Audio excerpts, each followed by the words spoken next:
Fine guys, I hope all of you are well. So stages of a crime की बात कर लेते हैं। क्राइम कैसे पकता है ना, how does a crime start and and. तो क्राइम के 4 स्टेजेस होते हैं, हम क्लास में कई बार ये कवर कर चुके हैं। सबसे पहले तो देखिए, मतलब आप मन बनाते हो है ना, it is like cooking something. आप कुछ कुक करना चाहते हो तो सबसे पहले तो आपकी इंटेंशन बनती है कि आपको कुछ कुक करना है। मैगी बनाने के लिए भी सबसे पहले दिमाग में ख्याल आना चाहिए कि आप मैगी बनाना चाहते हो। तो same way the first thing that happens is developing an intention to commit a crime, है ना। किसी ने पहले बैठ के सोचा होगा कि मैं जो हूँ मर्डर कमिट करना चाहता हूँ। जैसे कि फॉर एग्जाम्पल ये विद्या है, विद्या बैठे बैठे एक दिन सोचती है क्लैट में बहुत कंपटीशन है, क्रेजी कंपटीशन है, थोड़ा सा कंपटीशन कम कर देते हैं। एक काम करते हैं, युक्ता को अपन उड़ा देते हैं, मार देते हैं, गोली मार देंगे। तो पहली बार विद्या के मन में कभी ना कभी ये थॉट आया होगा कि वो युक्ता को मार डालना चाहती है। तो सबसे फर्स्ट जो स्टेप होता है फॉर क्राइम, स्टेज होता है for crime, is going to be intention. ठीक है, अब इंटेंशन के लिए आप लायबल होते हो क्या? Are you ever liable for having an intention to commit a crime? No. क्यों? क्योंकि इसमें आपने उसके आगे कुछ भी नहीं किया है। हर क्राइम के 2 एसेंशियल्स होते हैं, पहला होता है इंटेंशन मेंस रिया, और दूसरा होता है actus reus which is physical act. तो सिर्फ इंटेंशन से तो कुछ भी नहीं होगा, you will not be held liable. तो चलो ठीक है, कोई बात नहीं, अगर हमने सोच भी लिया दिल में कि इसको तो मैं जान से मार डालूंगा, it's okay, you will not B liable for the same. अब सेकेंड इसके बाद जो स्टेज शुरू होती है वो होता है प्रेपरेशन।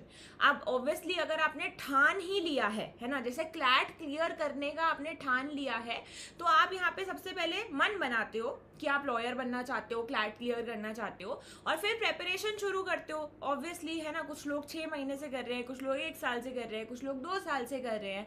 तो आप फिर प्रेपरेशन में क्या करते हो? पढ़ाई करते हो फॉर द एग्जाम की क्या सिलेबस है, कैसे पढ़ना है, कौन सी क्लासेस करनी है, सब्जेक्ट कैसे कंप्लीट करना है, मॉक्स कैसे देने हैं। तो सेम वे क्राइम का भी प्रेपरेशन होता है, मतलब आप जो भी क्राइम कमिट करना चाह रहे हो उससे रिलेटेड सामान लेके आना, है ना। जैसे फॉर एग्जाम्पल यहाँ पे विद्या युक्ता को गोली मारना चाहती है, तो जाके गन खरीदेगी फॉर द सेम। या फॉर एग्जाम्पल मान लो कि वो सोचती है कि चाकू घोप के मार डालूंगी, तो उसके लिए फिर वो नाइफ खरीदेगी फॉर द सेम। तो ये कौन सी स्टेज होती है? प्रेपरेशन स्टेज होती है। प्रेपरेशन स्टेज में भी आपको लायबल नहीं किया जाता except for a very few offences. बहुत ही रेयर ऑफेंसेस हैं जिसमें आप प्रेपरेशन के लिए भी लायबल होते हो, वरना you are not liable for preparation. Why? क्योंकि लॉ ये अज्यूम करता है कि हो सकता है कि इंसान का दिल बदल जाए, है ना। बाद में इंसान सोचे कि नहीं यार, मुझे ऑफेंस ही कमिट नहीं करना, तो मैं क्यों चलो ठीक है। जैसे फॉर एग्जांपल मैंने सोचा कि मैं रोनाक्षी को मार डालूंगी, तो उसके लिए मैं चाकू खरीद के लेके आई, मैं नाइफ खरीद के लेके आई। तो यहाँ पे हो सकता है कि घर आते आते मैंने सोचा कि यार नहीं यार, बढ़िया लड़की है रोनाक्षी, उसको मार के मुझे क्या मिलेगा। तो इन दैट पर्टिकुलर केस फिर मैंने वो चाकू से अब भाई घर में प्याज काटनी शुरू कर दी। तो you still have time to change your mind, है ना। क्राइम कमिट करने से पहले आपके पास माइंड चेंज करने का टाइम अभी भी है। तो इसलिए प्रेपरेशन में भी आपको लायबल नहीं किया जाता, एक्सेप्ट अगर आप प्रिपेयर कर रहे हो to wage war against the government, या डकॉइटी, या काउंटर फीट ऑफ कॉइन्स, या possessing counterfeit coins. In 4 offences के प्रेपरेशन में भी लायबल किया जाता है बट ये चारों एक्सेप्शन है। इसके अलावा किसी भी ऑफेंस के प्रेपरेशन में आपको लायबल नहीं किया जाता। तो preparation of murder, preparation of hurt, preparation of grievous hurt, preparation of rape, preparation of robbery, इन सब में आपको लायबल नहीं किया जाएगा। ठीक है, फिर थर्ड आता है आपका अटेम्प्ट। जो third stage of any crime होती है, अटेम्प्ट होती है। अटेम्प्ट में क्रिमिनल को लायबल किया जाता है। अटेम्प्ट कौन सी स्टेज होती है? अटेम्प्ट वो स्टेज होती है जहां पे आपके पास चेंज योर माइंड का टाइम नहीं बचा। ठीक है, मतलब आपने अपनी तरफ से क्राइम कमिट करने के लिए सब कर दिया, मतलब you did your best to commit the crime, but because of third party circumstances, मतलब because of the external circumstances crime commit नहीं हो पाया। जैसे कि फॉर एग्जाम्पल मान लीजिए कि मैंने सोचा कि मैं जो हूँ फैज के खाने में जहर मिला के उसको मार डालूंगी, तो अभी मैंने जहर खरीदा है, ये प्रेपरेशन है। अपने घर में जाके हलवा बना रही हूँ मैंने सोचा हलवे में पॉइजन मिक्स करके मार डालूंगी, मैंने हलवे में पॉइजन मिक्स कर दिया, तो अभी भी ये प्रेपरेशन ही है। क्यों? क्योंकि हो सकता है मैं वो हलवा फेंक दूं, नहीं खिलाने जाऊं मैं फैज को, है ना, तो अभी भी प्रेपरेशन है। मैंने फैज के घर की घंटी बजाई, अभी भी प्रेपरेशन है, क्योंकि हो सकता है कि घंटी बजा के मैं चली जाऊं कि नहीं मुझे नहीं मारना, या मैं अगर उसने गेट भी खोल दिया तो भी प्रेपरेशन है, क्योंकि अभी भी हो सकता है मैं उसे बोल दूं अरे कुछ नहीं ऐसे आई थी मैं, गलती से भटकती हुई आ गई तेरे घर पे, ठीक है, तो अभी भी प्रेपरेशन चल रहा है। लेकिन जैसे ही मैंने फैज को वो क्या बोलते हैं पॉइजन भरा हलवा पकड़ा दिया कि भाई ये तेरे लिए, खुश रहे, bye bye tata take care, now attempt starts, है ना, क्योंकि मैंने अपनी तरफ से 100% एक्ट कर दिया है। अब मान लो कि फैज वो खाने ही जा रहा था, उतने में उसके घर में क्या बोलते हैं कोई आया और उसने ऐसे हटा दिया कि नहीं ये मत खा, हलवा वलवा नहीं खाते हमारे यहाँ, और जैसे ही उसने गिराया तो वो एकदम से उसमें कुछ अजीब सी नॉक्शियस स्मेल आई, तो उसने उसको टेस्ट कराया तो पता चला कि उसके अंदर पॉइजन है, ठीक है। तो अब यहाँ पे देखो, एज अ क्रिमिनल मैंने अपनी तरफ से सब कर दिया था, है ना, मैंने अपनी तरफ से क्राइम की तरफ, मतलब आई हैड डन माई 100%, लेकिन मैं क्यों पूरा क्राइम अकम्प्लिश नहीं हो पाया? Because of third circumstances, because of external circumstances, किसी और ने उसको वो हलवा नहीं खाने दिया। तो मेरी तरफ से अटेम्प्ट टू मर्डर हो चुका है, but I can not be made liable for murder because उसकी किस्मत अच्छी थी, वो बच गया, but as a criminal I had completed all the act. तो अटेम्प्ट कब होता है, अटेम्प्ट की स्टेज कब स्टार्ट होती है? अटेम्प्ट की स्टेज तब स्टार्ट होती है when you have done everything possible to commit the crime, but सामने वाले की किस्मत अच्छी थी कि वो क्राइम अकम्प्लिश नहीं हो पाया, ठीक है। जैसे फॉर एग्जाम्पल मान लो कि मैंने सोचा कि मैं अक्षरा को गन दिखा के, गोली मार के मार डालूंगी, ठीक है, तो यहाँ पे इन दिस पर्टिकुलर केस अभी मैंने गन अपने बैग में रख रखी है और मैं उसे फॉलो कर रही हूँ, तो अटेम्प्ट शुरू हो गया क्या? Has the attempt started if I am following her here and there, the gun is in my bag? No. Why? Because अभी भी आई स्टिल हैव चांस, है ना, मैं अपने घर चली जाऊँ वापस गन लेके, गन लोडेड मैंने अपने बैग में रखी है, तभी भी अभी भी मैं अपना माइंड चेंज कर सकती हूँ। मैंने अक्षरा को बोला ए अक्षरा सुनना, और मैंने गन उसकी तरफ एम कर दी तो अटेम्प्ट शुरू हो गया क्या? गन एम कर देने से अटेम्प्ट शुरू हो जाता है क्या? नहीं। अभी भी हो सकता है कि मैं गन नीचे करके चली जाऊं कि यार ठीक है यार, जो हो गया, है ना, लेकिन मैंने गन से गोली चला दी, ठीक है, आई फायर्ड, बट अक्षरा एकदम से झुक गई, तो am I liable for attempt to murder? वो मर नहीं पाई, उसे गोली नहीं लग पाई, बट मैंने फायर कर दिया, तो बताओ am I liable for attempt to murder? Yes, है ना, क्योंकि अब अटेम्प्ट टू मर्डर शुरू हो गया है, क्योंकि यहाँ पे मैंने गन से फायर कर दिया, उसकी किस्मत थी वो बच गई, ठीक है। और फिर अगर अटेम्प्ट फुलफिल हो जाता है, जो क्राइम का एसेंशियल होता है, जो एक्ट होता है वो कमिट हो जाता है, then in that particular case the crime is to be committed, फिर वो क्राइम कमिट हो जाता है। जैसे फॉर एग्जाम्पल अगर अक्षरा को गोली लग जाती और वो डेड हो जाती, क्योंकि मर्डर में डेथ एक एसेंशियल है एक्ट में, तो डेथ हो जाती, तो फिर इन दैट पर्टिकुलर केस फिर वो क्राइम अकम्प्लिश हो जाता। चलिए मैं आपसे एक सवाल पूछती हूँ।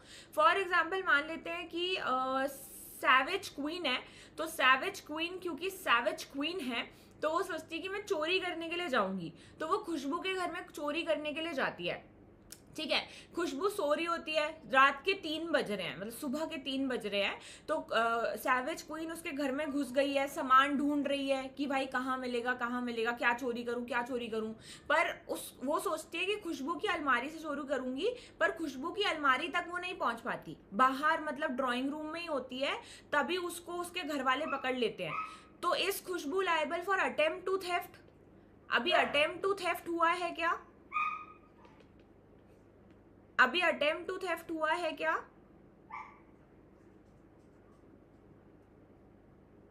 नो। अभी अटेम्प्ट टू थेफ्ट कहाँ हुआ है? थेफ्ट के लिए एसेंशियल होता है आपने किसी और का सामान उठा लिया, अभी तो वो पहुंची नहीं है सामान उठाने के लिए। No guys, there is no attempt to theft. No, घर में घुसना is not attempt to theft. घर में घुसना इज ट्रेस पास, घर में घुसना is not going to be attempt to theft guys. Theft के क्या एसेंशियल्स होते हैं कि आपने किसी और की मूवेबल प्रॉपर्टी उठा ली, इज कॉल्ड एज थेफ्ट। तो मूवेबल प्रॉपर्टी उठाने तक भी तो आपने कुछ भी नहीं किया ना, अभी कुछ किया ही नहीं है अटेम्प्ट के तौर पे, तो अभी तो वो सिर्फ घर में घुसी, अभी देयर इज नो अटेम्प्ट। अब वो जाती है, वो फिर उसके बाद ये सब खत्म हो जाता है, फिर अगले दिन फिर से सैवेज क्वीन आती है कि नहीं अब तो मैं खुशबू का बैग चुरा के लेके आऊंगी और उसमें जो भी पैसा वैसा है वो लेके आऊंगी। तो वो पहुंच जाती है खुशबू के कमरे में, अलमारी खोल लेती है और वो बॉक्स ओपन कर देती है जिसमें उसकी ज्वेलरी रखी होती है, अंदर कोई ज्वेलरी नहीं है। तो now is this attempt to theft by savage queen? Yes, क्योंकि उसने अपनी तरफ से क्राइम के लिए पूरा एक्ट कर लिया, बैग वैग खोल लिया, वो तो उसकी किस्मत खराब थी कि बैग के अंदर कुछ नहीं था। ठीक है, सो नाउ अटेम्प्ट शैल स्टार्ट। ठीक है, तो अटेम्प्ट के बेसिक समझना बहुत जरूरी है, क्योंकि अटेम्प्ट इज अ क्राइम। ठीक है, अगर आप किसी भी क्राइम का अटेम्प्ट करते हैं तो वो अपने आप में एक क्राइम होता है। क्यों? क्योंकि लॉ ये कहता है कि भाई क्रिमिनल ने तो अपनी तरफ से 100% कर दिया ना, क्रिमिनल ने तो सब कुछ कर दिया ना, इट इज जस्ट दैट कि एक्सटर्नल सर्कमस्टांसेस की वजह से क्राइम कमिट नहीं हो पाया। आलोक पोजेशन अभी है, कैसे नहीं है पोजेशन भाई, उसके घर में रखा है सामान। Attempt is not defined in IPC, और अटेम्प्ट जो है आईपीसी में डिफाइंड नहीं है। सेक्शन 511 पनिशमेंट फॉर अटेम्प्ट है। ठीक है, तो जैसे ये वाला एग्जाम्पल मैंने आपको बताया कि एक कोशिश करता है कुछ वैल्यूएबल थिंग्स चुराने का एक बॉक्स को ब्रेक करके, और बॉक्स जैसे ही वो ब्रेक करता है और खोलता है तो बॉक्स में कुछ नहीं होता, तो A is liable for attempt to theft. ठीक है, चलो मैं आपसे एक सवाल पूछती हूँ। फॉर एग्जाम्पल मान लेते हैं कि एक बंदा है, ठीक है, वो जेब काटता है, वो पिक पॉकेटिंग करता है। तो एक दिन क्या हुआ कि वो उसने देखा कि बी जो है घूम रहा है, अमीर सा लग रहा है, इसके पास बहुत पैसा होगा, इसकी पॉकेट में बहुत बढ़िया वाला पैसा होगा। ठीक है, तो ए उसके पीछे पीछे जाता रहा, घूमता रहा कि कब बी का थोड़ा ध्यान हटे तो मैं पिक पॉकेट कर लूंगा। अब ए ने जैसे बी की पॉकेट में हाथ डाला तो बी की पॉकेट में गन थी। ठीक है, जो कि ए को नहीं पता था, ए को लगा पर्स है, और वो गलती से क्लिक हो गई और वो बी के पैर में चोट लग गई, बी के पैर में गन लग गई। ठीक है, गोली लग गई। तो आप मुझे ये बताओ कि ए किस चीज के लिए लायबल है? A is theft, B is attempt to theft, C is hurt and D is grievous hurt. बताओ मुझे किस चीज के लिए लायबल होगा? ए पिक पॉकेटिंग करता है, बी के पीछे पीछे गया, उसकी पॉकेट में हाथ डाला कि इसकी पॉकेट में बढ़िया पैसे मिलेंगे, और उस एकदम से गन उसके हाथ में आई जैसे ही उसने पॉकेट में हाथ डाला और गन चल गई और बी के पैर में बहुत तेज गोली लगी है। So what is A liable for?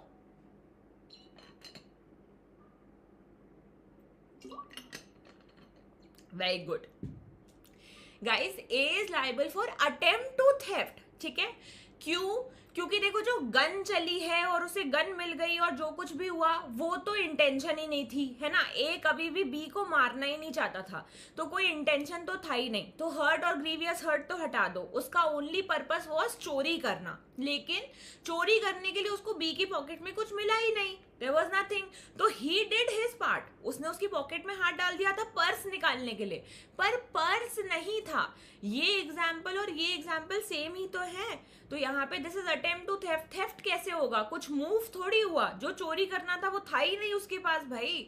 सो यहाँ पे this is going to be attempt to theft. ठीक है, चलो नाउ अटेम्प्ट का क्या मतलब होता है? ऑर्डिनरी मीनिंग देते हैं कोर्ट्स अटेम्प्ट को। अटेम्प्ट का मतलब है कि जो क्रिमिनल है, जो अक्यूज्ड है, he has done everything, but because उसकी किस्मत खराब थी तो क्राइम अकम्प्लिश नहीं हो पाया। ठीक है, जैसे ए ने बी को शूट किया लेकिन बी मरा नहीं, तो अटेम्प्ट टू मर्डर है, मर गया तो मर्डर है। ठीक है, तो ये वाला भी मैंने आपको बता दिया। ठीक है, अब कुछ कुछ कोर्ट्स ने टेस्ट इस्टेब्लिश किए हैं अटेम्प्ट को डिटरमाइन करने के लिए। जैसे सबसे पहला एक टेस्ट है the proximity rule. Proximity rule ये देखता है कि कोर्ट्स ये कंसिडर करेंगे कि आप क्राइम कमिट करने के कितने पास थे। जैसे फॉर एग्जाम्पल मैंने आज एक गन खरीदी जिससे मैं कल गिरीक्षा को मारूंगी या शाम को गिरीक्षा को मारूंगी, तो कोई प्रॉक्सिमिटी नहीं है ना। मतलब ऐसा नहीं है कि अभी ही क्राइम कमिट हो जाएगा, 2 मिनट में ही क्राइम कमिट हो जाएगा।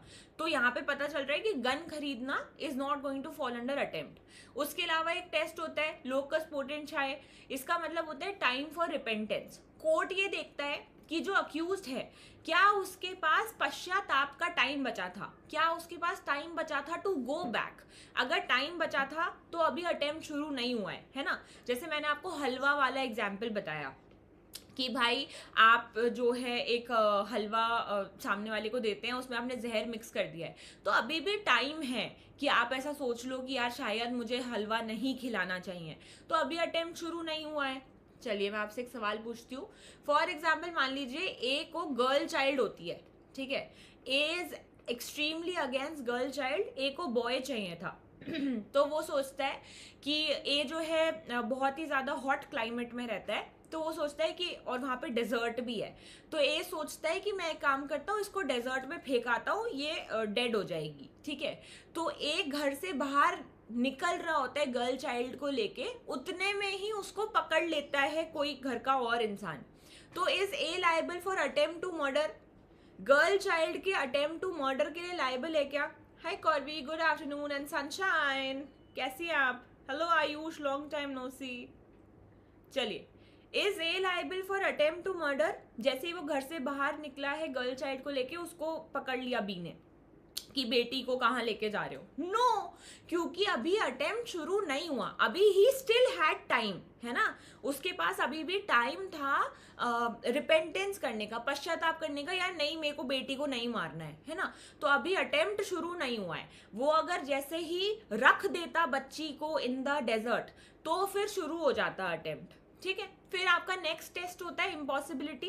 इम्पॉसिबिलिटी टेस्ट ये बोलता है कि अगर कोई एक्ट इम्पॉसिबल टू कमिट है तो उसका अटेम्प्ट भी पॉसिबल नहीं है, ठीक है। जैसे फॉर एग्जाम्पल मान लो आयुष जो है ऐसे ही चिल कर रहा था, तो किसी ने आयुष की शैडो को शूट कर दिया कि आयुष मर जाएगा अगर उसकी परछाई मर जाएगी, तो is there an attempt to murder here? क्या यहाँ पे अटेम्प्ट टू मर्डर है? आपको जो भी क्वेश्चंस हो apart from the topics I am teaching, आप क्लास के एंड में पूछा करो, मैं बीच में नहीं बताऊंगी गाइस। चलो, is there attempt to murder? Hi Savi, कैसी हैं आप?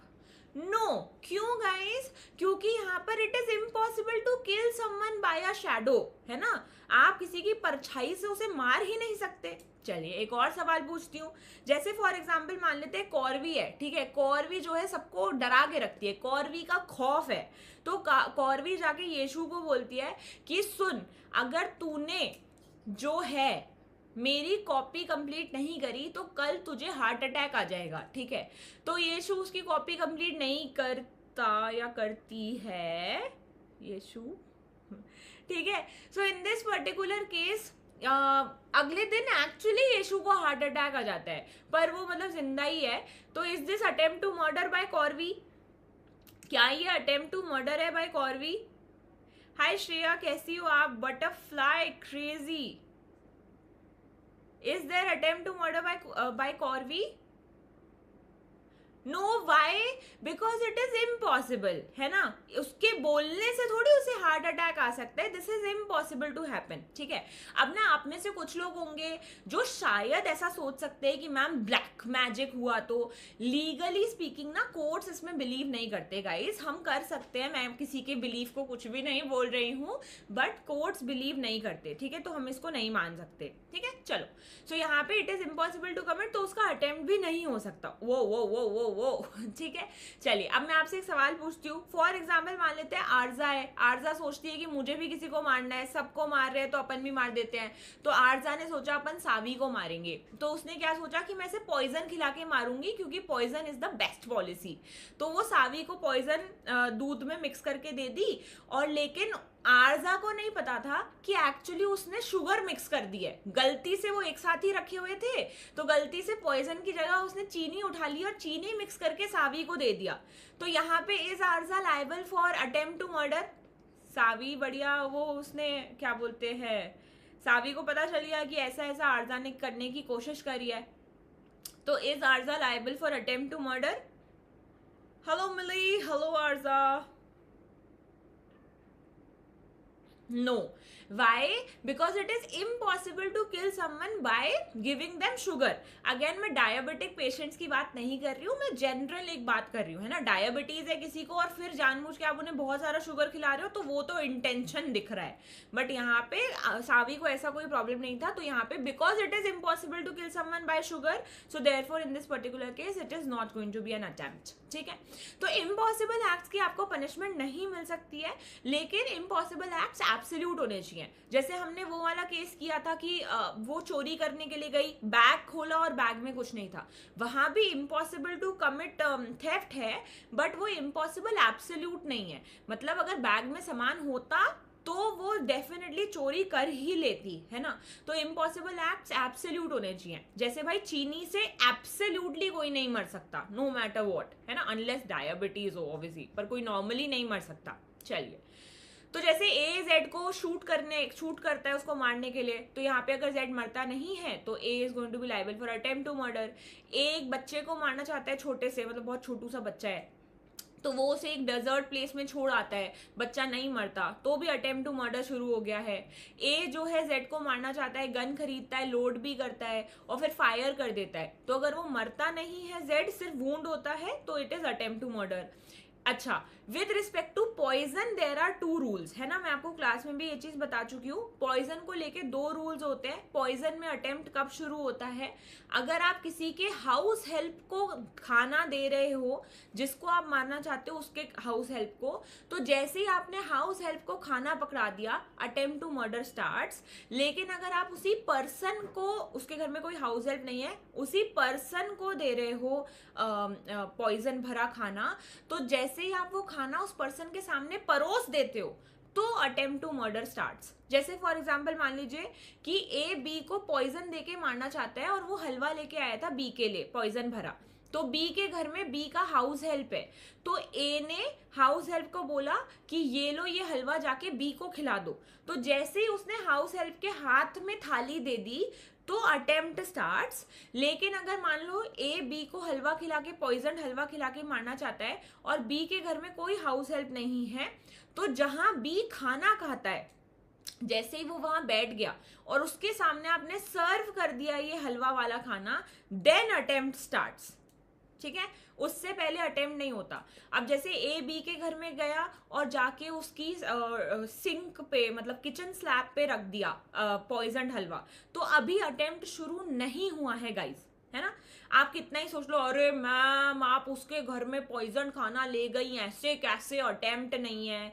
हम रीजनेबली सोचते हैं, बहुत फार फेच्ड नहीं सोचते. अभी भी टाइम है कि वो उसके घर में जाके हलवा वापस लेके आ सकता है, तो अटेम्प्ट अभी शुरू नहीं हुआ. अटेम्प्ट तभी शुरू होगा जब आप उसके सामने वो खाना रख दोगे, अनलेस उसके घर में कोई हाउस हेल्प हो, तो हाउस हेल्प को जैसे ही पकड़ा दोगे तो अटेम्प्ट शुरू होता है. ठीक है. फिर सेक्शन 307 अटेम्प्ट वैसे तो एक 511 में ही डिफाइंड है, जिसमें पनिशमेंट ऑफ अटेम्प्ट दे रखी है. तो attempt to theft, attempt to dacoity, attempt to rape, ये अलग से कोई क्राइम्स नहीं है. अटेम्प्ट का एक सेक्शन है, सेक्शन 511, जिसमें सिर्फ पनिशमेंट दे रखी है, क्योंकि हर ऑफेंस का अटेम्प्ट होता है. लेकिन 3 ऑफेंसेस हैं जिनका अटेम्प्ट स्पेसिफिकली आईपीसी में डिफाइंड है, जैसे कि attempt to commit murder, attempt to commit culpable homicide and attempt to suicide. तो कोई भी अगर ये 3 करता है तो उनको फिर उनके स्पेसिफिक सेक्शंस में लायबल किया जाता है. Attempt to murder 307, attempt to culpable homicide 308 और अटेम्प्ट टू सुसाइड में भूल गई. ठीक है, तो आगे आ जाएगा. Anyway sections are not important.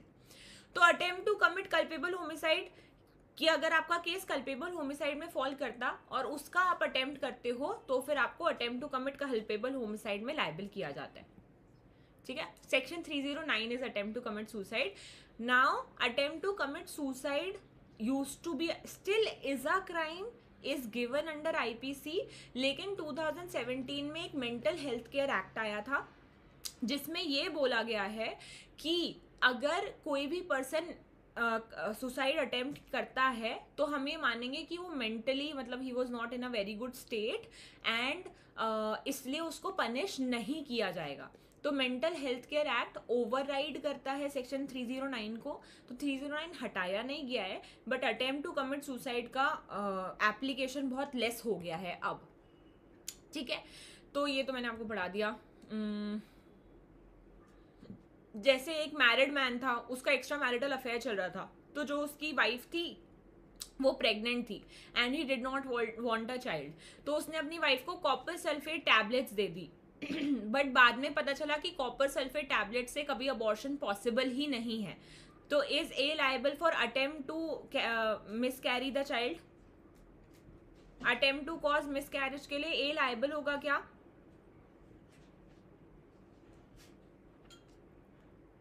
कॉर्वी no, not when he starts eating.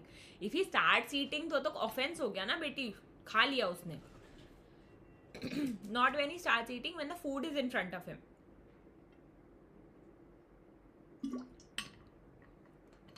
No, because it is impossible to miscarry. ठीक है, चलो ये बताओ।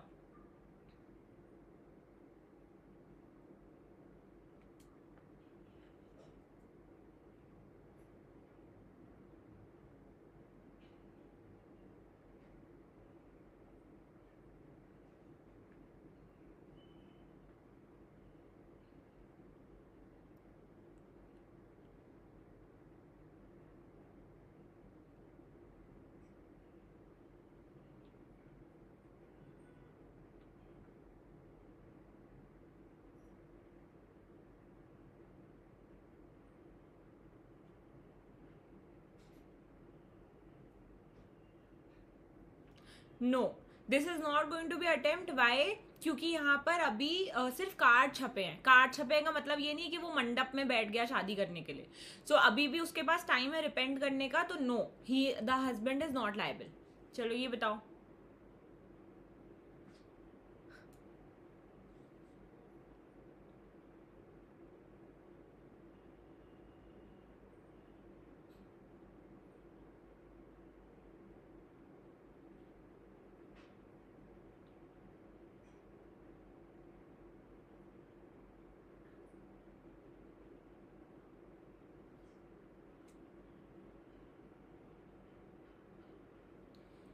एक बंदा है, वो पटना यूनिवर्सिटी में एडमिशन लेता है, लेकिन उसके पास 12th की मार्कशीट्स नहीं है, तो वो झूठी मार्कशीट पटना यूनिवर्सिटी में सबमिट कर देता है और उसके लिए एडमिट कार्ड आ जाता, मतलब डिस्पैच हो जाता है, उसे मिला नहीं है अभी एडमिट कार्ड, तो अभी ये अटेम्प्ट टू चीट है। ए इज करेक्ट गाइस, क्योंकि एडमिट कार्ड अभी उसे मिला नहीं है।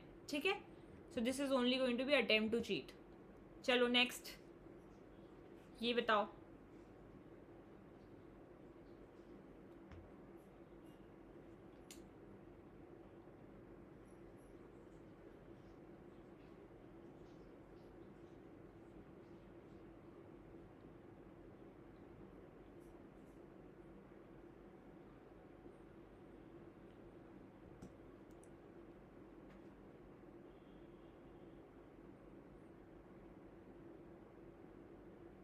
इसका क्या होगा?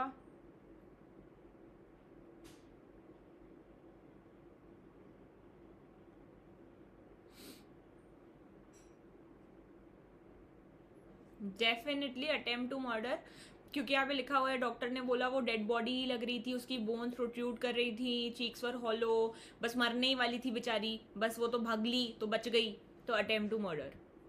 चलो, ए रॉबरी करने के लिए बैंक में जाता है और बैंक में जाके उसे एक आदमी मिल जाता है जिसको वो बिल्कुल पसंद नहीं करता, तो वो रॉबरी छोड़ के उसको पीटने लग जाता है, तो अटेम्प्ट टू रॉबरी है क्या?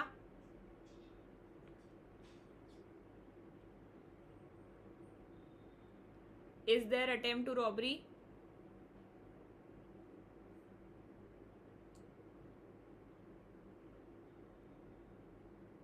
नो, ठीक है, क्योंकि वो तो कुछ और ही करने लग गया। चलो, एक ट्रक है जो पैडी लेके दिल्ली की तरफ जा रहा है फ्रॉम पंजाब, और पैडी दिल्ली टू पंजाब ले जाना अलाउड नहीं है। अभी 10 किलोमीटर बचे हुए हैं, 10 किलोमीटर पहले उसे पकड़ लिया जाता है, तो is he liable for attempt to that offence? Paddy Delhi से पंजाब ले जाना या पंजाब से दिल्ली लेके आना एक ऑफेंस है। एक ट्रक में पैडी मिलता है जो 10 किलोमीटर पहले ही पकड़ लिया जाता है पंजाब बॉर्डर से, सॉरी दिल्ली बॉर्डर से।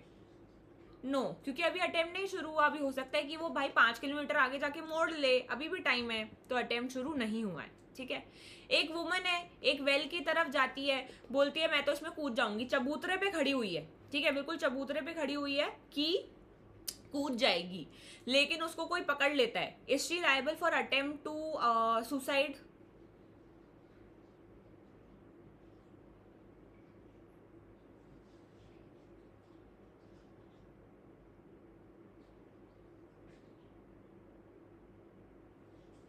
नो। अटेम्प्ट टू सुसाइड कब शुरू होता है? सुसाइड का अटेम्प्ट तब शुरू होता है जब आप बिल्कुल क्राइम कमिट कर दिए होते हो पर बच जाते हो ना भाई। अगर वो कूद गई होती, कुएं में कूद गई होती और बच जाती तो अटेम्प्ट टू सुसाइड है। सेम वे पंखे पे लटक के अगर कोई सुसाइड कर रहा है तो जैसे ही उसने नीचे से वो हटा दिया, क्या बोलते हैं, स्टूल, और फिर वो लटक गया तो अटेम्प्ट टू सुसाइड है और बच गया। तो आप सिर्फ वहां पे वेल के चबूतरे पे खड़े हुए हो तो अभी अटेम्प्ट टू सुसाइड नहीं है, क्योंकि अभी आप उतर के वापस आ सकते हो ना, यू स्टिल हैव टाइम। लेकिन ऑब्वियसली अगर आप एक्ट कर देते हो, जैसे कोई नस काट के सुसाइड करना चाहता है, तो जैसे ही उसने नस काट ली बट नहीं मरा तो अटेम्प्ट टू सुसाइड है। हाथ में चाकू लेके बैठा हुआ है तो भी अटेम्प्ट शुरू नहीं हुआ है। सेम वे कोई रैट पॉइजन खा के सुसाइड करने की कोशिश कर रहा है, तो जब तक वो रैट पॉइजन खा नहीं लेता तब तक अटेम्प्ट नहीं है गाइस, ठीक है। चलिए, now coming to the most important topic of IPC which is general defences. General defences क्या होते हैं? जनरल डिफेंसेस वो एक्ट्स होते हैं जहां पे अक्यूज्ड को लायबल नहीं किया जाता है for committing the crime under IPC because he has an exception, मतलब वो एक्सेप्शन केस में फॉल करता है। और जनरल डिफेंसेस में अगर केस फॉल करता है अक्यूज्ड का तो अक्यूज्ड इज मेड टू अक्विट, मतलब उसको अक्विट कर दिया जाता है and he is not guilty, he is not made liable, ठीक है। तो जनरल डिफेंसेस में बर्डन ऑफ प्रूफ किसके ऊपर होता है? टू प्रूव कि अक्यूज्ड का केस जनरल डिफेंस में फॉल करेगा, ये बर्डन ऑफ प्रूफ किसके ऊपर होता है? ये बर्डन ऑफ प्रूफ होता है on the accused himself. Crime किसने कमिट किया है ये प्रूव करने का बर्डन ऑफ प्रूफ प्रोसिक्यूशन पे होता है, बट फिर अक्यूज्ड का केस जनरल डिफेंस में फॉल करता है, ये बर्डन ऑफ प्रूफ अक्यूज्ड के ऊपर होता है, अक्यूज्ड के ऊपर होता है, ठीक है। और कितना होता है, कितनी डिग्री का होता है बर्डन ऑफ प्रूफ? कितनी डिग्री का होता है burden of proof? Preponderance of probabilities का होता है। प्रीपोंडरेंस ऑफ प्रोबेबिलिटीज का मतलब क्या है? इसका मतलब है कि आपको उतना प्रूफ करना है कि जज के माइंड में थोड़ा सा डाउट आ जाए कि हाँ शायद इसने क्राइम कमिट नहीं किया, इसके केस में ये थोड़ा बहुत जनरल डिफेंस में फॉल कर रहा है। तो अगर ऐसा हो जाता है तो he is made to go free, he is not held liable, ठीक है। तो क्या क्या जनरल डिफेंसेस होते हैं? दो टाइप्स के होते हैं, एक होते हैं एक्सक्यूजेबल एक्ट्स और एक होते हैं जस्टिफाइबल एक्ट्स। एक्सक्यूजेबल एक्ट्स वो होते हैं जहां पे आपकी इंटेंशन ही नहीं मानी जाती to commit a crime. Justifiable वो होते हैं जहां आपकी इंटेंशन थी बट लॉ आपको अलाउ करता है टू हैव दैट इंटेंशन, ठीक है। तो एक्सक्यूजेबल एक्ट्स में क्या क्या जनरल डिफेंसेस आते हैं? सबसे पहले आता है मिस्टेक ऑफ फैक्ट, जो क्या कहता है, जो ये कहता है कि अगर आपने फैक्ट से मिस्टेकन होके कोई क्राइम कमिट कर दिया तो आपको लायबल नहीं किया जाएगा। जैसे कि पेड़ के पीछे कोई इंसान बैठा हुआ था, आपको लगा कोई चिड़िया है, आपने गोली चला दी, तो this is a mistake of fact. अगर वो मर गया तो आपको इसमें डिफेंस मिल जाएगा, ठीक है। Second is going to be accident. अगर आप बाय एक्सीडेंट कोई क्राइम कमिट कर देते हैं तो फिर in that particular case also आपको लायबल नहीं किया जाएगा। इनकैपेसिटी में क्या क्या आता है? इनफैंसी, जैसे कि अगर कोई भी 7 साल से छोटा बच्चा है तो no matter what crime he commits, वो जीनोसाइड भी कमिट कर दे, he is not held liable, क्योंकि लॉ ये अज्यूम करता है कि 7 साल से छोटे बच्चे की इंटेंशन नहीं होती, उसको समझ ही नहीं है। और अगर 7 से 12 साल का बच्चा है तो लॉ ये देखता है कि उसकी कितनी समझ है, वो कितना मैच्योर है, and then he is made liable और नॉट लायबल, ठीक है। फिर आता है इंसैनिटी। अगर कोई मेंटली इनकेपेबल है to understand the acts of the consequences of his acts तो उसको इंसैनिटी का डिफेंस मिल जाता है।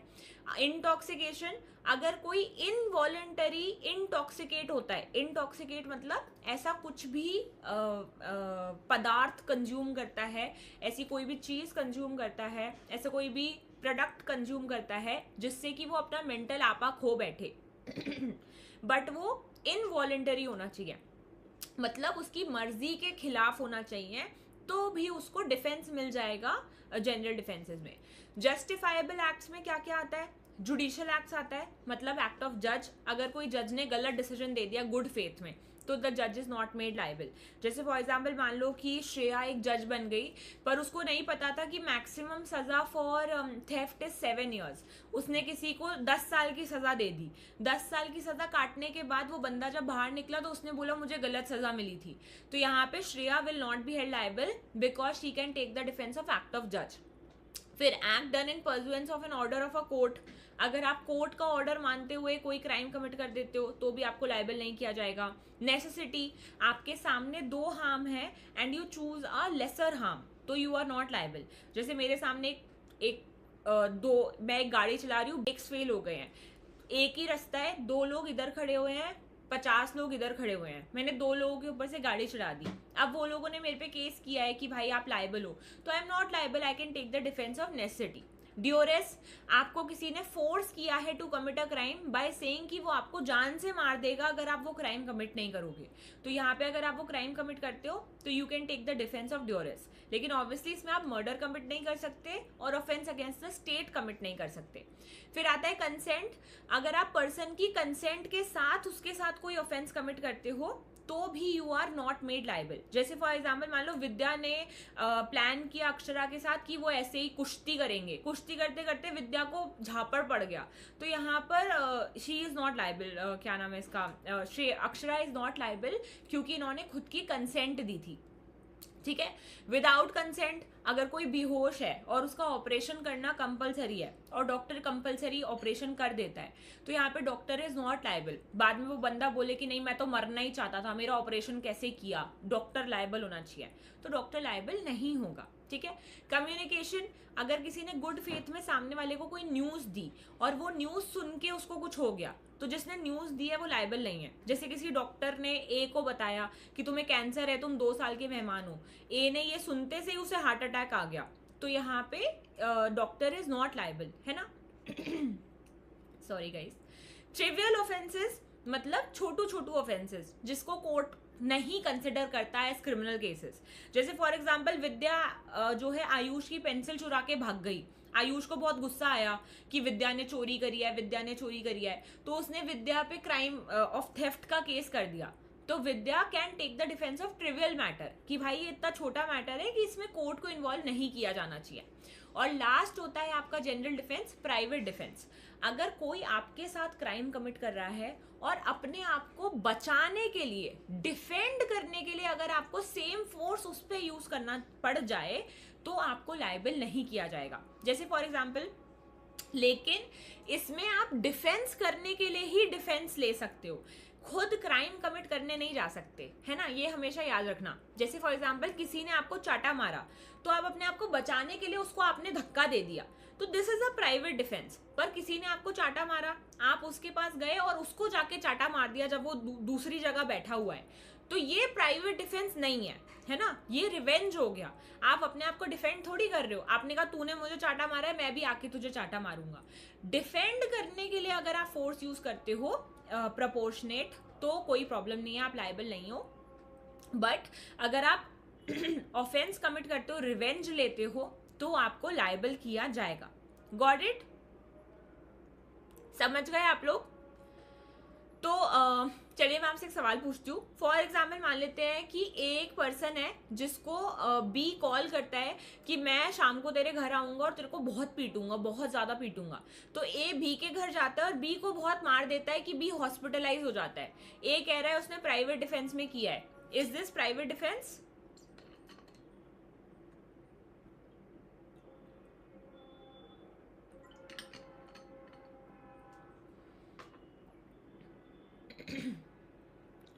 बस प्राइवेट डिफेंस में आप एक ही चीज याद रखिएगा कि प्राइवेट डिफेंस में आपको प्रोपोर्शनेट फोर्स यूज करनी होती है। तो सिर्फ कुछ ही ऑफेंसेस हैं जिसमें आप सामने वाले की डेथ कॉज कर सकते हो, तो उस लिस्ट को आप याद रखना कौन से में हम डेथ कॉज कर सकते हैं। तो यहाँ पे no guys, private defence applicable नहीं होगा क्योंकि यहाँ पे आप प्राइवेट डिफेंस नहीं एक्सरसाइज कर रहे हो, आप ये रिवेंज ले रहे हो। ठीक है। तो एक्ट ऑफ जज व्हेन एक्टिंग जुडिशियली, सबसे पहले जुडिशियल कैपेसिटी से शुरू कर लेते हैं। तो nothing is an offence which is done by a जज when acting judicially in the exercise of any power in good faith believes to be given to him by law. अब यहाँ पे 2-3 एसेंशियल्स बहुत इंपॉर्टेंट है। जज के act को कब डिफेंस मिलेगा, जब वो गुड फेथ में एक्ट कर रहा है ना। जैसे फॉर एग्जाम्पल मान लो सावी एक जज बन गई, बचपन से ही उसका सपना था कि वो रोनाक्षी से बदला लेगी, क्योंकि रोनाक्षी ने उसकी दोस्ती तोड़ दी थी और किसी और की बेस्टी बन गई थी। तो रोनाक्षी का कोई केस आया सावी के कोर्ट में, तो सावी ने बोल दिया रोनाक्षी को 10 साल की सजा होगी, जबकि जो ऑफेंस उसने कमिट किया था उसकी मैक्सिमम सजा 2 ईयर्स थी। तो यहाँ पे can Savi take the defence of judicial capacity? Can Savi take the defense of judicial capacity? A is yes, B is no. No. Why? Because in this particular case उसने जो एक्ट किया है वो उसने गुड फेथ में नहीं किया है ना। तो जो जज है अगर वो कोई भी ऐसा डिसीजन दे देते हैं जो उन्होंने जुडिशियली एक्ट किया है, गुड फेथ में एक्ट किया है, लेकिन गलत डिसीजन दे दिया गया है, तो वो सेक्शन 77 का डिफेंस ले सकते हैं। तो एक जज है, वो मॉर्निंग वॉक पे निकले थे, उनके सामने विद्या आई और विद्या उन्हें परेशान करने लग गई, तो जज ने विद्या को चाटा मार दिया। तो यहाँ पे कैन जज take the defence of section 77? A is yes, B is no. जज कह रहे कि भाई मैं जज हूं, मैंने गुड फेथ में किया है। To make her understand a lesson? No, क्योंकि अगेन अभी वो जुडिशियल कैपेसिटी में ही नहीं है ना। द जज is not even in judicial capacity. तो जुडिशियल कैपेसिटी में ही डिफेंस मिलता है जब आप गुड फेथ में कोई गलत डिसीजन दे दो। जैसे कि फॉर एग्जांपल मान लीजिए कि जज ने किसी को 4 साल की सजा दे दी, बट उस ऑफेंस की मैक्सिमम सजा 3 साल थी, बट जज ने गुड फेथ में दी है, जज को याद नहीं था, पता नहीं था, इन सम मतलब बिकॉज ऑफ सम रीजन, तो he can take the defence of section 77। ठीक है। फिर आता है आपका सेक्शन 78। अगर कोई भी पर्सन कोर्ट का ऑर्डर फॉलो करते हुए कोई गलत क्राइम कमिट कर देता है तो he can take the defence of section 78। जैसे फॉर एग्जांपल जज है, जज ने एक नोटिस निकाला कि जया को जाके अरेस्ट करके आओ, लेकिन जया को अरेस्ट करना ही नहीं था। तो यहाँ पे जो पुलिस ऑफिशियल है वो जाके जया को अरेस्ट कराए। तो अब जया ने पुलिस ऑफिशियल पे केस किया कि तुमने मुझे फालतू अरेस्ट किया है, तो पुलिस ऑफिशियल सेक्शन 78 का डिफेंस दे सकते हैं कि भाई मुझे कोर्ट का ऑर्डर आया था, मैं कोर्ट का ऑर्डर फॉलो कर रहा था, मैंने कोई क्राइम कमिट करने के लिए आपको नहीं अरेस्ट किया था। ठीक है। तो अगर कोई भी पर्सन होता है वो कोर्ट का ऑर्डर फॉलो करते टाइम भी ऐसा कर देते हैं तो he is not liable. Now coming to section 80 accident. Accident ये बोलता है कि अगर आपने कोई भी चीज जो आप फोर्स ही नहीं कर सकते थे वो कर दी और वो एक क्राइम बन गया, तो you will not B liable. जैसे फॉर एग्जाम्पल ए है, ए और बी मिलके एक फैक्ट्री में काम करते थे जहाँ बहुत ज़्यादा क्या बोलते हैं उसको, कुछ कुछ एक्स वगैरह ये सब यूज़ होता था उस फैक्ट्री में। ठीक है, मतलब it was a job which had a lot of safety, मतलब गेयर, मतलब वो सब चीज़ें, पेड़ वेड़ काटने का काम होता था, तो उसमें एक्स वगैरह यूज़ होता था। तो अब एक दिन ए आया और बी आया काम पे, तो ए जब पेड़ काट रहा था तो अचानक से रैंडमली वो एक्स में से जो उसका नुकीला पार्ट होता है वो निकल गया और बी की गर्दन में घुस गया, बी मर गया। तो now A can take the defence of accident. तो एक्सीडेंट के डिफेंस के लिए जरूरी है कि जो आप एक्ट कर रहे हो वो लॉफुल होना चाहिए, है ना। अब जैसे फॉर एग्जांपल युक्ता और कौरवी हैं, वो चोरी करने के लिए गए थे, आते आते ब्रेक फेल हो गए गाड़ी के और गाड़ी जो है जाके डिवाइडर में भिड़ गई। तो यहाँ पर युक्ता अगर ड्राइव कर रही थी तो वो ये नहीं बोल सकती कि एक्सीडेंट हुआ है। क्यों? क्योंकि वो लॉफुल एक्ट नहीं कर रही थी। ठीक है। तो first of all lawful act करते टाइम अगर ऐसा कुछ हो जाता है जो फोर्सिएबल नहीं था और आपने प्रॉपर केयर एंड कॉशन किया था लेकिन फिर भी आपसे क्राइम कमिट हो गया, तो आप एक्सीडेंट का डिफेंस ले सकते हो। तो चलो जैसे फॉर एग्जांपल मान लीजिए कि एक पर्सन है जिसको हार्ट की प्रॉब्लम है, उसको हार्ट में कभी भी कुछ भी हो जाता है, तो उसकी दवाइयाँ चल रही है, मेडिसिन चल रही है। एक दिन वो मेडिसिन बिना खाए निकल जाता है कि यार ठीक है यार, एक दिन की बात है, मुझे अच्छा नहीं लगता मेडिसिन खा के, और वो कार ड्राइव करने लगता है। कार ड्राइव करते करते अचानक से उसको हार्ट में कुछ अजीब सा लगता है, तो वो ध्यान नहीं दे पाता और गाड़ी लोगों पे चढ़ा देता है। Can A take the defence of accident? क्या ए एक्सीडेंट का डिफेंस ले सकता है?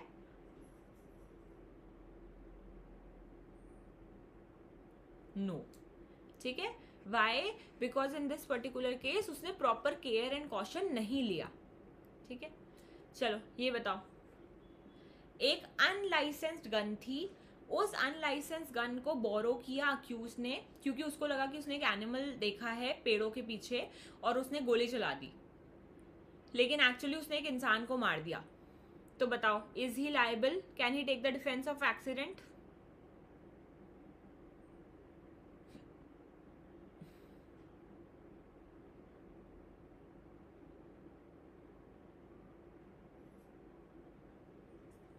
This is accident guys, this is not going to be murder, ठीक है। गन अनलाइसेंस थी, इसकी सजा अलग है। गन अनलाइसेंस थी, इसकी सजा अलग है। बट इसमें उसने कुछ भी गलत नहीं किया ना भाई, उसको लगा कि एक वाइल्ड एनिमल अटैक करने वाला है, तो उसने अपने तो बचाव में किया है ना, उसने तो फोर्स ही नहीं किया था कि वहां कोई आदमी होगा, तो उसने प्रॉपर केयर लिया। तो यहाँ पर ये रियल केस है। कोर्ट सेड दैट कि this will fall under the defence of accident and not murder, क्योंकि गन अनलाइसेंस थी, इसका अब 1 साल की सजा है, 2 साल की सजा है, वो उसको मिलेगी, पर मर्डर की सजा नहीं मिलेगी, ठीक है। चलो, नेसेसिटी। नेसेसिटी ये कहता है कि अगर आपके सामने 2 हार्म है और उसमें से कोई आप एक पिक करते हो जो लेसर हार्म है, तो आप नेसेसिटी का डिफेंस ले सकते हो। चलिए, अब मैं आपसे एक सवाल पूछती हूँ। जैसे फॉर एग्जाम्पल मान लीजिए कि 7 पीपल हैं, वो एक बोट में जाते हैं, ठीक है। जब थोड़ा सा दूर जा रहे होते हैं तो एकदम से तूफान आ जाता है, उनकी बोट उलट पुलट हो जाती है और फिर उनका सारा खाना बह जाता है समुंदर में और पानी वानी सब बह जाता है। अब उनका फोन वोन भी सब बह जाता है। 7-8 डेज हो गए हैं और वो अपनी बोट पे वापस आ जाते हैं। 7-8 डेज हो गए, उन्होंने कुछ नहीं खाया है, कुछ नहीं, पानी वानी नहीं पिया है, वो बस मरने की हालत पे हैं। तो वो ये कहते हैं कि डिसाइड करते हैं कि अपन में से किसी एक को मरना पड़ेगा और अपन उसको मार के खा जाएंगे ताकि जिंदा रह सके, ठीक है। तो वो लोग क्या करते हैं, गेम खेलते हैं ऐसा कि जिसके साथ भी मतलब गेम में कुछ एक हो जाएगा उसको अपन खाएंगे। तो एक इसमें से एक बंदा होता है, उस पर्सन को वो चूज करते हैं सब लोग मिलके कि हाँ, इस पर्सन को अपन खाएंगे।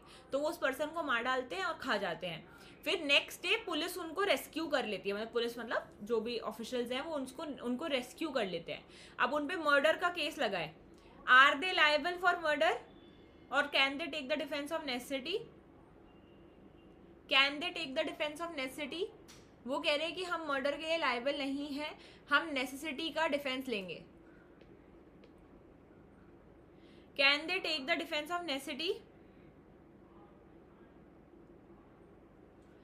दे are liable for murder. No, they can not take the defence of necessity. वो नेसेसिटी का डिफेंस नहीं ले सकते।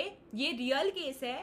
कोर्ट ने इस केस में ये बोला था कि नेसेसिटी में आपके सामने 2 हार्म होने चाहिए, आप वन ऑफ द हार्म नहीं होने चाहिए। अपनी जान बचाने के लिए आप दूसरे की जान नहीं ले सकते, ये नेसेसिटी में फॉल नहीं करेगा। So the court held them liable, कि वो लोग लायबल होंगे फॉर कमिटिंग द क्राइम, ठीक है। तो कोर्ट ने इस केस में उनको लायबल किया था for the murder of the 8th person. Court ने ये बोला कि ये नेसेसिटी में फॉल नहीं करेगा, क्योंकि किसी और की जान नहीं ले सकते हो अपने आप को मारने के लिए, आपके सामने 2 हार्म होने चाहिए। चलो ये बताओ,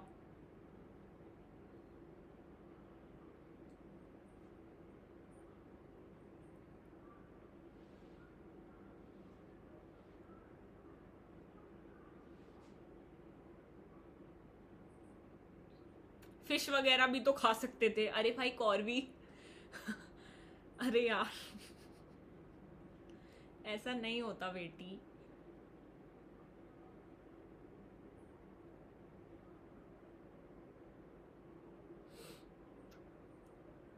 सो यहाँ पे A is not guilty of the offence, है ना, क्योंकि यहाँ पे नेसेसिटी का डिफेंस वो ले सकता है।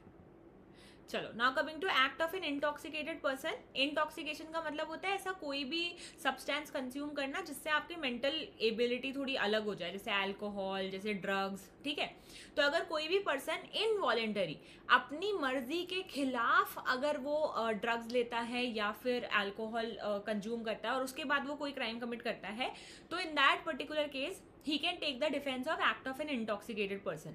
लेकिन इनवॉलेंटरी होना चाहिए, उसकी मर्जी के खिलाफ होना चाहिए, या उसको नॉलेज ही ना हो। जैसे फॉर एग्जाम्पल कोई आपके पास एक ड्रिंक लेके आया, बोला कि अरे ये नींबू पानी है, आपने पी लिया पर एक्चुअली उसमें कुछ मिला हुआ था, तो फिर आपने कोई ऑफेंस कमिट किया, तो आप इसका डिफेंस ले सकते हो। पर अगर आप अपनी मर्जी से इंटॉक्सिकेट होते हो तो आपको इसका डिफेंस नहीं मिलेगा, ठीक है। चलो मैं आपसे एक सवाल पूछती हूँ। फॉर एग्जाम्पल रौनक है, तो रौनक को उसके फ्रेंड्स बहुत ज्यादा फोर्स करते हैं कि भाई ड्रिंक कर ले, अपन दोस्त नहीं रहेंगे अगर तू ड्रिंक नहीं करेगा तो पीयर प्रेशर में आके रौनक ड्रिंक कर लेता है और फिर उसके बाद वो पूरी प्रॉपर्टी को डैमेज कर देता है जहां उसने ड्रिंक किया था। तो इज रौनक लायबल? क्या रौनक लायबल है? और can he take the defence of intoxicated person? Is Raunak liable?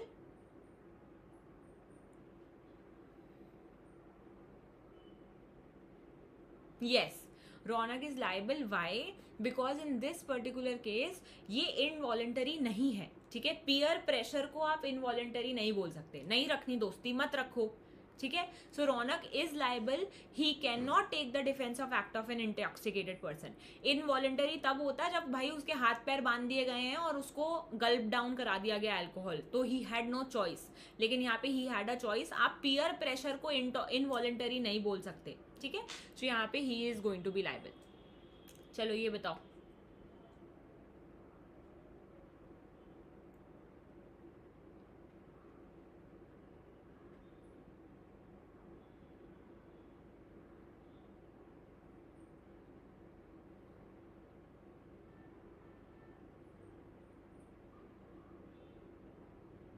Also कल लीगल करंट अफेयर्स की मार्च की क्लास है.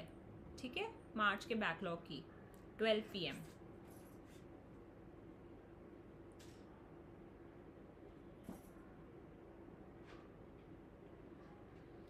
एक घर जा रहा था, जब उसका फ्रेंड ने सोचा प्रैंक करते हैं, बी पीछे से आया, मास्क लगा के बोला कि अल्कोहल पी लो वरना मार डालूंगा. ए ने अल्कोहल पी लिया और फिर वो इतना ड्रंक हो गया कि उसने बी को मार डाला.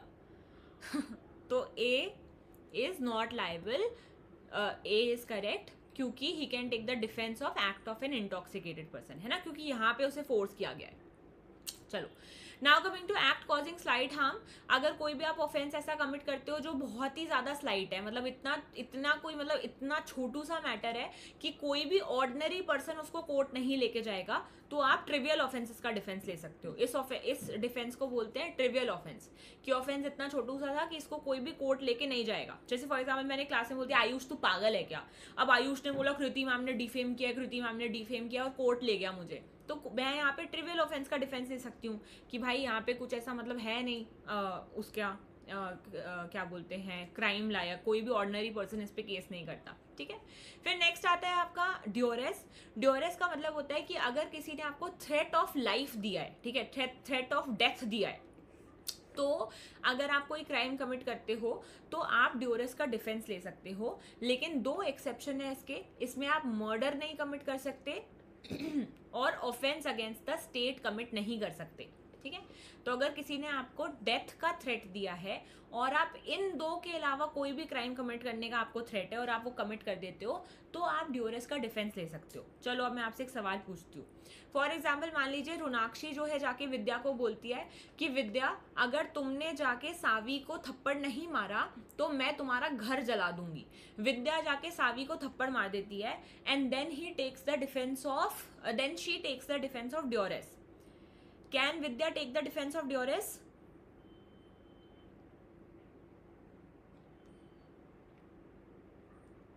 Can Vidya take the defence of duress? No. Why? Because Ronakshi ने विद्या को इंस्टेंट डेथ का थ्रेट नहीं दिया है. इंस्टेंट डेथ का थ्रेट होना चाहिए. अगर इंस्टेंट डेथ का थ्रेट नहीं है तो फिर in that particular case it is not going to be duress. ठीक है, चलिए फॉर एग्जाम्पल ए बी से बोलता है कि मैं तुम्हें मार डालूंगा अगर तुमने कौरवी को नहीं मारा तो बी जाके कौरवी की डेथ कॉज कर देता है. Can B take the defence of duress? A says to B, I will kill you if you don't kill Corvi. So B goes and kills Corvi. Can B take the defense of ड्योरेस? No. क्योंकि यहाँ पे आप death cause नहीं कर सकते, murder cause नहीं कर सकते. ठीक है, चलो next question. For example A says to B कि अगर तुमने C के घर का ताला नहीं तोड़ा तो मैं तुम्हें अभी मार डालूंगा. Can B take the defence of duress अगर वो सी के घर का ताला तोड़ देता है तो? ए सेज टू बी कि मैं तुम्हें अभी मार डालूंगा अगर तुमने सी के घर का ताला नहीं तोड़ा तो. यस, है ना, क्योंकि यहाँ पे ड्योरेस के सारे एसेंशियल्स मीट हो रहे हैं. ए सेज टू बी कि अगर तुमने जाके सावी के घर में चोरी नहीं करी तो मैं तुमको अगले साल पीटूंगा, मार डालूंगा. अगर तुमने सावी के घर में जाके चोरी नहीं करी तो मैं तुम्हें अगले साल मार डालूंगा. ऐसा ए बी से बोलता है. Can B take the defence of ड्योरेस?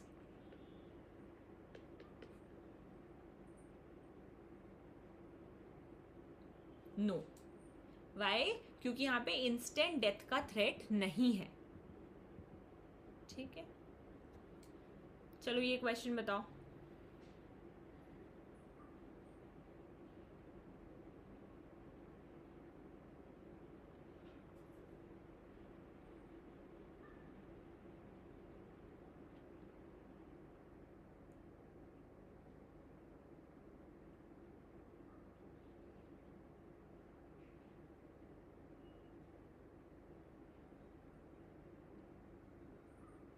Yes, यहाँ पे ड्यूरेस आप प्लीड कर सकते हो क्योंकि इंस्टेंट डेथ का थ्रेट है. इन्फेंसी में दो चीज़ें हैं. पहला ये कहता है कि अगर कोई भी बच्चा 7 साल से छोटा है तो वो कोई भी क्राइम कमिट करे वो ऑफेंस नहीं है. और कोई 7 से 12 साल का बच्चा है तो हम देखेंगे कि वो कितना मेच्योर था टू अंडरस्टैंड कि उसने क्या किया है. तो मान लो 11 साल का बच्चा है, वो एक अपनी मदर की गोल्ड चेन उठाता है और गोल्ड चेन उठा के एक दुकान पे लेके जाता है और बोलता है कि भैया एक टॉफ़ी दे दो, उसके बदले एक गोल्ड चेन ले लो. तो क्या बच्चा लायबल है for theft of gold chain?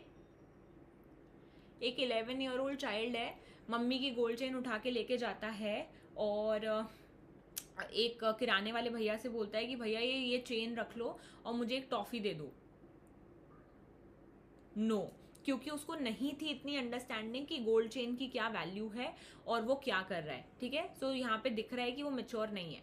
वहीं पे 11 साल का बच्चा है, वो एक रॉड लेके जाता है और जाके एक भैया का सर फोड़ देता है जिस भैया ने उसको बाइक पे नहीं बैठने दिया. एक भैया थे, वो बाइक चला रहे थे. जो ये 11 साल का बच्चा है भैया के पास गया, बोला मुझे बाइक पे बैठा लो, तो वो भैया ने मना कर दिया. तो वो एक रॉड लेके आया और उसका सर फोड़ दिया भैया का. Is he liable?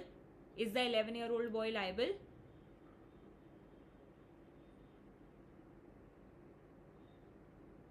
यस, है ना. ये वाला लायबल होगा क्योंकि यहाँ पे दिख रहा है कि उसको पता है कि रॉड से सर पे मारने से उसको चोट लग सकती है और फिर भी उसने जाके उसको रॉड मारी.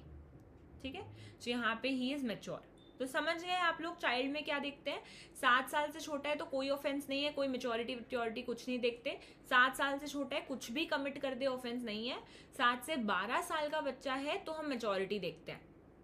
Facts will tell. ठीक है, और इस प्रिंसिपल को कहते हैं डोली इनकपैक्स. बेसिकली 7 साल से छोटा बच्चा इनकेपेबल है टू कमिट अ क्राइम. ठीक है, so that is it guys. I have a class at 1:15 on Unacademy app, free class है. So I'll have to end this session here. इसकी एक लास्ट क्लास हम और करेंगे परसों and we will be done with one shot revision for criminal law. and thank you so much, बहुत बहुत धन्यवाद क्लास आने के लिए. and अगर आपको कुछ भी मुझसे पूछना है तो आप पूछ सकते हैं, वरना हमारी फ्री क्रिटिकल रीजनिंग क्विज की क्लास है अनअकैडमी ऐप पर 1:15 PM पे. सो आप लोग उस पर आ सकते हो और क्लास अटेंड कर सकते हो. 1:10 है टाइम. थैंक्स आयुष, बहुत बहुत धन्यवाद आपका, मुझे आपने बताया. बहुत बहुत शुक्रिया, बहुत बहुत मेहरबानी.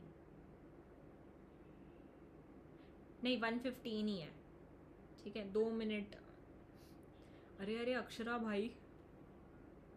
Okay, thank you so much guys. Thank you, so kind of you to attend this session and बहुत बहुत धन्यवाद. एंड अटेम्प्ट टू रॉबरी आप भाई मतलब जाने लगे हो टूवर्ड्स द कैशियर या towards taking away the money. मतलब बिल्कुल वहीं खड़े हो गए, आपने कैश ड्रॉर खोलनी शुरू कर दिया है तो अटेम्प्ट शुरू हो गया. ठीक है, alright, thank you so much guys.